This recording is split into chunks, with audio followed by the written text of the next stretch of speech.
क्या इंडिया में भी दुबई जैसा टैक्स फ्री इन्वेस्टमेंट हब बन सकता है?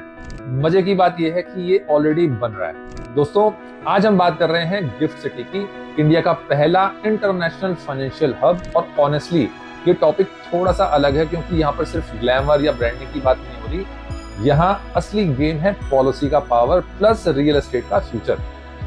2026 में एक नई चीज सामने आई है। एनआरआई और स्टार्टअप इन्वेस्टर्स को गिफ्ट सिटी में मिल रहा है tax free real estate leasing का बेनिफिट। अब यहाँ पर मैं ये क्लैरिफाई कर देता हूँ कि लीजिंग का मतलब सिंपल भाषा में जमीन या स्पेस को किराए पर लेकर बिजनेस चलाना है, बिना ओनरशिप लिए।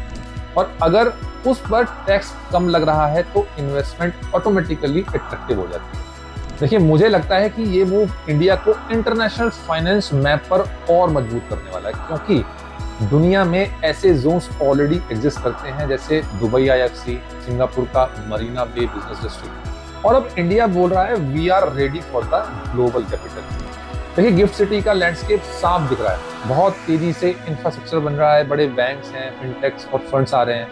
बट दूसरी तरफ एक सवाल हमेशा उठता है कि क्या ये सिर्फ कॉर्पोरेट्स के लिए है? क्या रिटेल इन्वेस्टर्स को भी सिर्फ इसमें इन्वेस्टमेंट करने का मौका मिलेगा?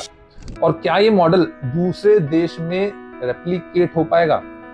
मेरे हिसाब से थोड़े से मिक्स चांसेस हैं, क्योंकि टैक्स फ्री जोन्स दुनिया में तभी चलते हैं जब वहां पर ग्लोबली कॉम्पिटिटिव पॉलिसीज हो। इंडिया को अभी कुछ और हैंडलिंग इंप्रूवमेंट्स करने होंगे, जैसे faster approvals, plug and play infra और सिंप्लीफाइड कंप्लायंसेस। बट हाँ, एक बात तो बहुत क्लियर है कि this is India's attempt to play in the big league. और जो लोग रियल एस्टेट या फाइनेंस से जुड़े हुए हैं, उनके लिए ये आने वाले 10 साल की सबसे क्वाइट लेकिन सबसे इंपैक्टफुल खबरों में से एक है। लेकिन इनडायरेक्टली फायदा आपको भी होगा, क्योंकि ऐसे जोन्स जॉब, इंफ्रा और डिमांड क्रिएट करते हैं। रियल एस्टेट की बात लॉजिकली करते हैं। देखिए, गिफ्ट सिटी अभी ओनरशिप बेस्ड प्रॉपर्टी मार्केट नहीं, जैसे कि गुरुग्राम या फिर नोएडा।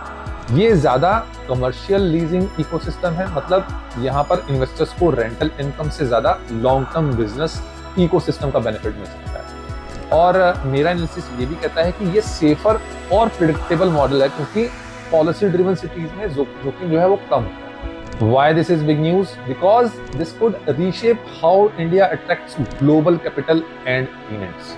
और शायद इसीलिए कई लोग इसे बोल रहे हैं gift cities India's Dubai in the making.